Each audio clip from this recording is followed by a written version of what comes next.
Okay, so we got the right socket here.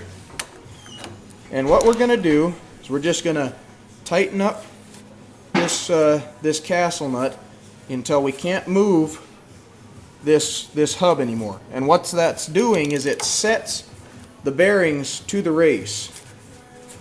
It just sets those bearings in. And you'll actually feel a spot where it starts to get real smooth like and starts to feel alright. And you don't want to just crank them up until nothing, you know, but just crank it up until it's getting pretty awful tight. Then you back it off just a hair until it feels nice and free, but not sloppy.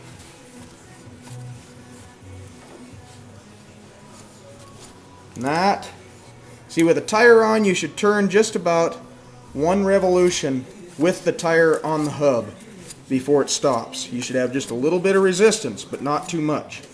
That's my general rule of thumb, and like I say, you know, if somebody's wants to point out another way to do it, by all means. There's ways to do it using a feeler or a dial indicator and a feeler gauge, check end play, but I'm not going to get that specific on it because this is just a harrow. So, right, and you back it off until it's nice and free, and then we're going to tighten it up until I like the way it feels. In fact, I like the way it feels right about there. So now I just got to adjust for your crown nut, which is about a little bit of a turn off. Now, you generally speaking, you want to take it to the next, like depending on how it feels. You know, I'm going to take this one to the next loosest spot in order to put my cotter key in the castle nut in that way. Yeah, but I'm probably gonna get sued for some type of. Oh, I'm sure. Endangerment. Everybody's so sue happy nowadays. I know. You can't even, so much as mention a woman and involving. So back to it. We're gonna just put a little bit of grease in this cap here, just as a little bit of extra lubrication. It's always nice to have extra. Yes, want a little bit of lube. Boy, when it run dry, it don't feel the best. Yeah. And then all we do is we just take that rubber mallet that I was using earlier, and we just tap this cap on. You don't want to hit it hard because you'll beat the end in, but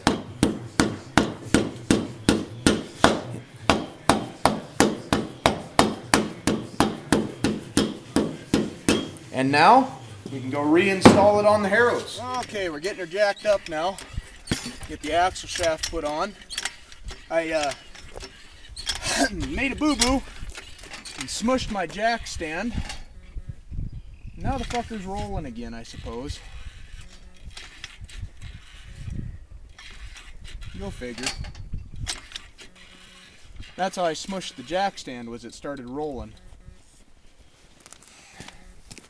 As you can see, my smushed jack stand, which makes me rather angry because I really like my jack stand. I'll see if I can fix this one. I don't want to buy a new set of jack stands. I'm too cheap for that shit.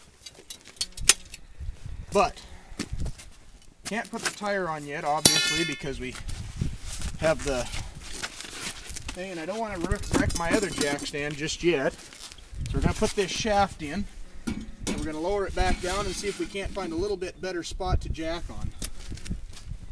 Got to tighten these bolts here up so that we don't go losing the axle. Yeah, that'd be great while I'm going down the field. Oh, wouldn't it? That'd be freaking sweet. And for those that don't understand dry humor, that means we're bullshitting you. You think? Okay. So we're gonna take this.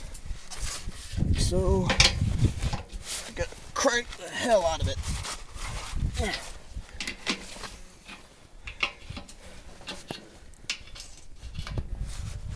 Yeah, it's about the last thing we want right after putting a new tire on is to have it slide underneath of these.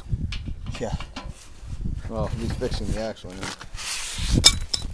Okay, wrench. Oh, that's not a 3/4. Oh, well, I guess it's a good thing we grabbed the crescent then. We have a 3/4. It's right here. It's an adjustable 3/4. Goes to any size you want. Tighten those jam nuts up.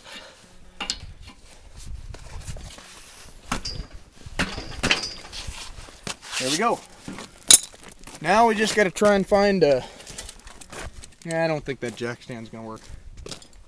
We'll lower this back down, see if we can't find an appropriate place to hook it on. Try not to impact that. Try not to impact that knee. There on that corner? Go at this I angle? don't think I can get underneath. The problem. Yeah, see? Here, tell you what. Matt, take that jack around through the middle. Yeah, you ain't gonna pick it up. I can get it up far enough for you to get underneath it. Can you? Okay. Hey, look at that. Matt had a good idea. Very good idea, in fact. There it is. Now once we get this up high enough, we can just swing the jack around and we'll put the tire on there. Oh shit, run in the shop, and on top of the welding bench is my lug nuts, lug bolts, whatever you want to call them. What a pain in my ass. Why do parts have to wear out, Matt? I think it's a vast government conspiracy. It seems to be that way. All of our money somehow leads back to the government. Always. It's always a vast right-wing conspiracy. And this, much like the tractor, is the same scenario. You got to try and line up those frickin' holes so you can get the bolts in there. And here, spray that shit good with the WD-40. Should have brought my PB blaster out.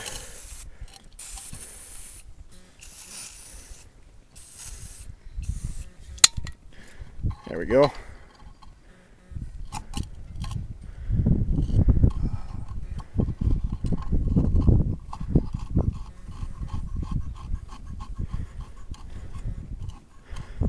Go crossways, get that one in, the other one.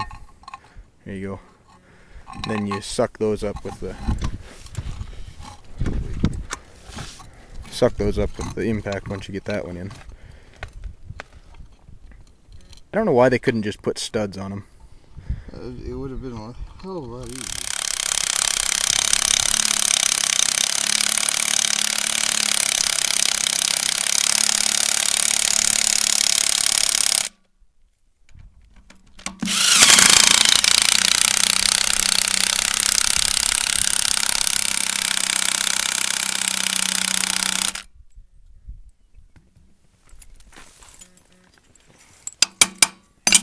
There we go.